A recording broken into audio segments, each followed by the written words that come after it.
والدین کے جو حقوق اولاد کے ذمہ لازم ہیں، اس پر گزشتہ کئی جمعوں سے بات ہوئی ہے۔ آج انشاءاللہ اولاد کے حقوق ہیں جو والدین پر لازم ہے۔ میں نے آپ حضرات کے سامنے ایک حدیث پاک تلاوت کی جس کا مفہوم یہ ہے، کل مولود یولد علی الفطرہ، کہ ہر پیدا ہونے والا بچہ وہ فطرت اسلام پر پیدا ہوتا ہے، اور اس کے والدین اسے چاہے تو یہودی بناتے ہیں، چاہے نصرانی بناتے ہیں، چاہے مجوسی بنا دیتے ہیں۔ تو والدین کا جو مذہب اور دین ہوتا ہے، والدین اپنے بچوں کو اس مذہب اور دین پر ڈھال دیتے ہیں، لیکن ہر پیدا ہونے والا بچہ وہ اسلام پر پیدا ہوتا ہے، وہ فطرت پر پیدا ہوتا ہے۔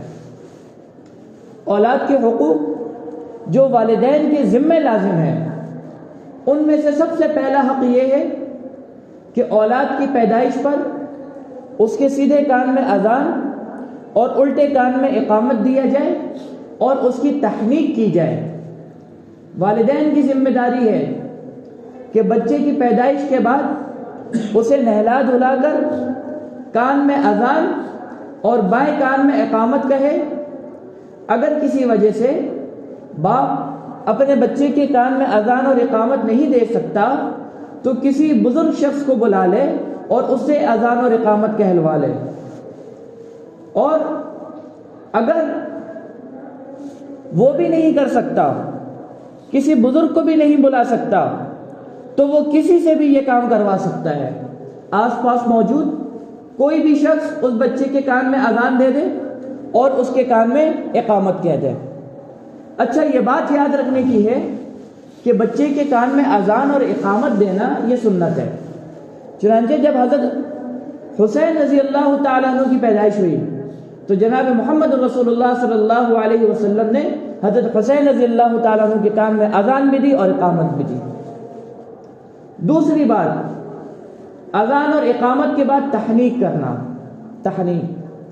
تحنیک ایک ایسا ضروری عمل ہے۔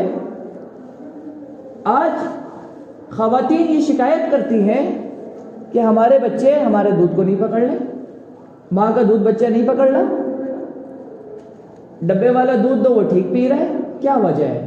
ہم دین کا ایک حکم چھوڑ رہے ہیں، اس وجہ سے بچے کے اندر یہ صلاحیت پیدا نہیں ہو رہی ہے کہ وہ ماں کے دودھ کو کھینچ سکے۔ اور وہ حکم کیا ہے؟ وہ تحنیک کرنا ہے۔ تحنیک کا مطلب یہ ہے کہ کھجور کو چبا کر اس کا کچھ حصہ بچے کے تالو میں لگا دیا جائے تاکہ وہ بچہ اس تالو میں لگے ہوئے کھجور کے ذرات کو چاٹ سکے، اور اس کا جبڑا، اس کی زبان اور منہ کے اندر جتنی بھی چیزیں ہیں، اس کا حلق، وہ ساری چیزیں یکدم حرکت میں آ جائے۔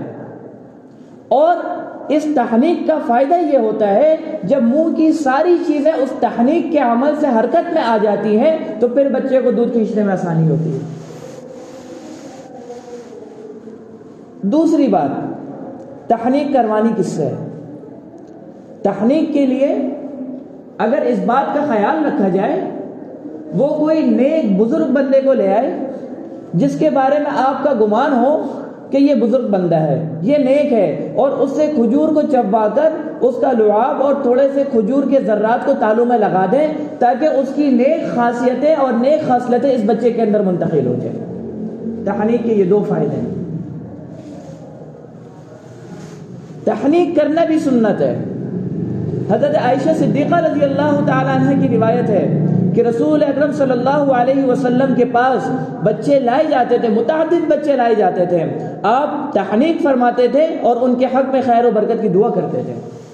تو آپ علیہ السلام کی ذات، آپ علیہ السلام کی ذات سے زیادہ بزرگ کوئی اور ہو سکتا ہے؟ بالکل نہیں ہو سکتا۔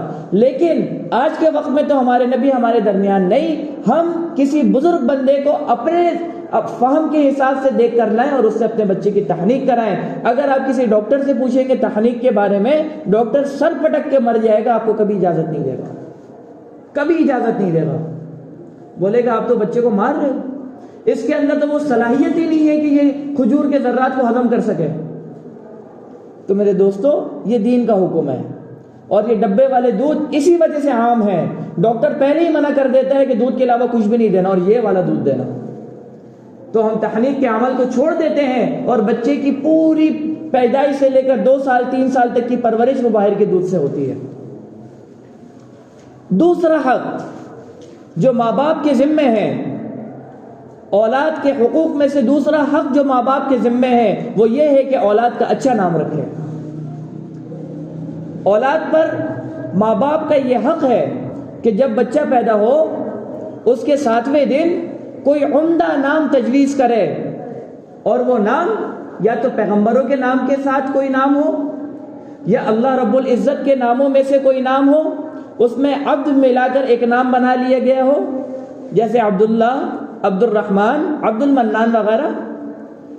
حدیث پاک میں رسول اللہ صلی اللہ علیہ وسلم کا ارشاد ہے کہ قیامت کے روز تمہیں اپنے ناموں سے پکارا جائے گا، اس لیے تم بہتر نام رکھا کرو.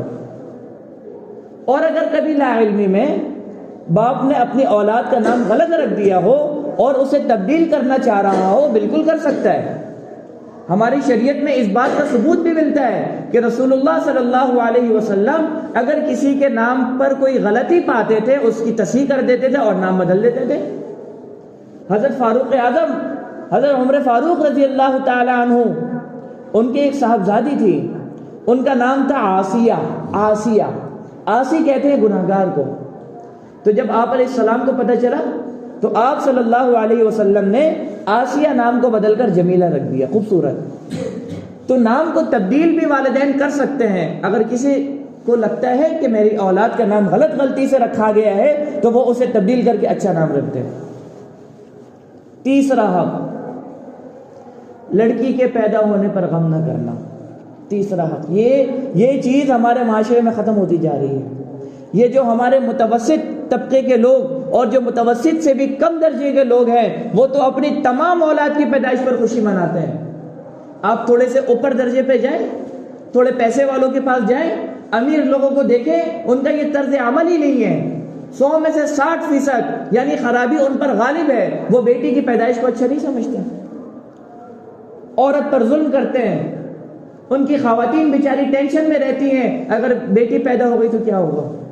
تو لڑکی کی پیدائش پر غم نہ کرنا ہر مسلمان پر لازم ہے کہ جب اس کے ہاں لڑکی پیدا ہو یا لڑکا پیدا ہو، دونوں کی پیدائش پر یکساں خوشیاں منائے اور عقیقے کے موقع پر اپنے عزیز و قارب کو بھی اس خوشی میں شریک کرے. بعض کم ظرف انسان ہیں جو لڑکی کی پیدائش پر خوشی نہیں مناتے ہیں، بلکہ خوشی منانا کو دور بیوی کو بھی برا بھلا کہتے ہیں، کیونکہ وہ لوگ یہ بھول جاتے ہیں کہ یہ اولاد کی تقسیم اللہ کی طرف سے ہے. اللہ رب العزت بہتر جانتے ہیں کسی کو لڑکا دینا ہے، کس کو لڑکی دینا ہے، اور کس کو لڑکا اور لڑکی دونوں دینا ہے. یہ اللہ کی تقسیم ہے، انسان کے اختیار میں تھوڑی ہے. پیٹ میں انسان تھوڑی بچے کو بنا رہا ہے. پیٹ میں بچہ بنانے والی ذات کون ہے؟ اللہ کی ذات ہے.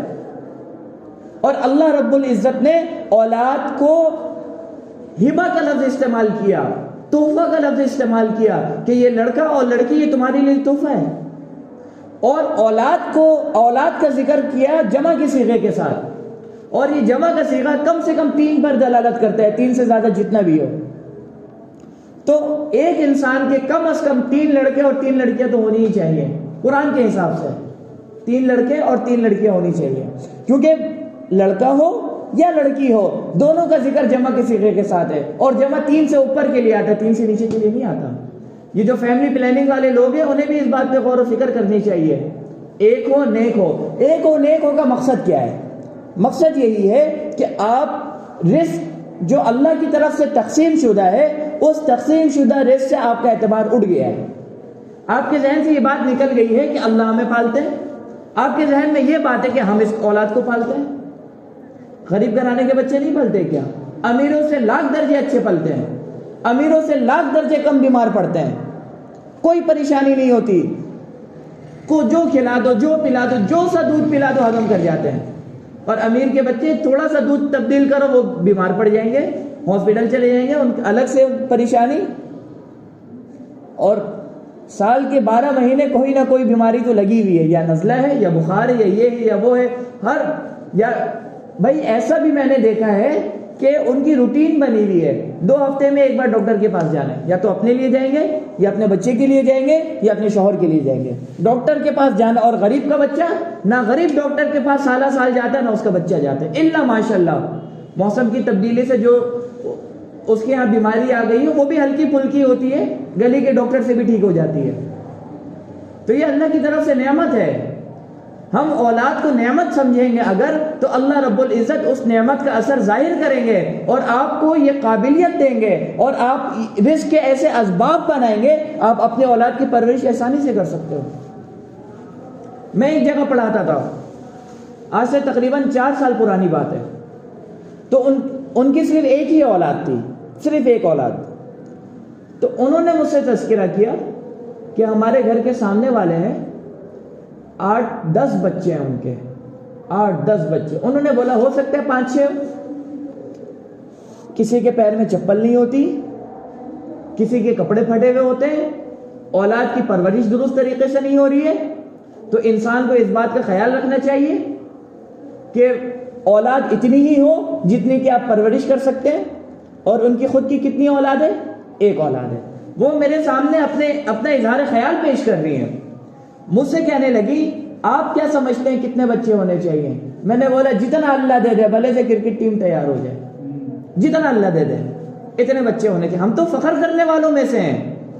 ہماری آپ علیہ السلام کی امت کی صفیں 4 صفیں ہوں گی، بقیہ 3 صفیں حضرت آدم علیہ السلام سے لے کر آپ علیہ السلام تک جتنی امتیں آئی ہیں ان کی 3 صفیں، اور آپ علیہ السلام کی صرف ایک امت کی صفیں کتنی؟ 4۔ اور آپ علیہ السلام ان صفوں کو دیکھ کر دوسرے انبیاء پر فخر کر رہے ہوں گے، یہ دیکھو یہ میری امت ہے، یہ دیکھو یہ میری امت ہے۔ تو ہم تو فخر کرنے والوں میں سے ہیں۔ ہم آپ علیہ السلام کے ارشاد کا مفہوم ہے تمہارے بچے تمہاری مغفرت کا سبب بنیں گے۔ اگر والد نیک ہے اور بچہ نافرمان ہے، تو ایک حدیث کا مفہوم میں آپ کو بتاؤں، اگر والد نیک ہے بچہ نافرمان ہے تو اللہ رب العزت ایک وقت ایسا آئے گا بچے کو والدین کے تابع کر کے جنت میں بھیج دیں گے، بچے سے جدا والدین کو نہیں رکھیں گے۔ اگر بچہ نیک ہے والدین نافرمان ہے تو والدین کو بچے کے تابع بنا کر جنت میں بھیج دیں گے۔ تو اولاد کی زیادتی اچھی ہے، کثرت اچھی ہے، یا اولاد کی کمی اچھی ہے؟ کثرت اچھی ہے۔ جو بچہ ماں کے پیٹ میں حمل کی صورت میں بھی ضائع ہو جاتا ہے، بھلے سے وہ 4 مہینے سے کم کا ہو، کیونکہ 4 مہینے کے بعد بچہ جو ہے وہ مکمل ہو جاتا ہے، 4 مہینے میں مکمل ہو جاتا ہے، اور یہ ہے کہ بس اس کی زندگی پیٹ میں ہوتی ہے، اس کے ناخن آ جاتے ہیں، اس کے بال آ جاتے ہیں، اس کا نقشہ بن جاتا ہے۔ اس سے پہلے کا حمل بھی اگر ضائع ہو جائے تو وہ حمل بھی اللہ رب العزت کے حضور پیش ہو کر اپنے والدین کی مغفرت کا طلبگار ہوگا، سفارش کرے گا۔ اور اگر پیدا ہوا وہ بچہ مر جائے تو وہ نور علی نور ہے، وہ تو نور علی نور ہے۔ سمجھو کہ اللہ نے آپ کی مغفرت کے اسباب کو پیدا کر دیا۔ اگر کسی کے 1 بچے 2 بچے ہیں، اگر کسی مصیبت کی وجہ سے، مصیبت تو آ جاتی ہے، ایک بچہ مر گیا اللہ نہ کرے اور دوسرا نافرمان نکل گیا، ماں باپ بڑھاپا کہاں سے گزاریں گے؟ اگر کسی کے 5 بچے ہیں، 4 نافرمان نکل گئے، ایک تو فرما بردار ہوگا، ماں باپ کا سہارا بنے گا۔ ابھی یہ فیملی پلاننگ والوں کو اس بات کا اندازہ نہیں ہے، خاص طور پر مسلمان۔ انگریزوں میں تو ماں باپ کی کوئی حیثیت ہی نہیں ہے نا، ماں باپ کی کوئی حیثیت نہیں، وہ تو ماں باپ کو اٹھا کر سیدھا اولڈ ہاؤس میں پھینک دیتے ہیں، انہیں تو اپنے اولاد کی ضرورت ہی نہیں ہے۔ اس خباثت کو تو اسی تک رہنے دو۔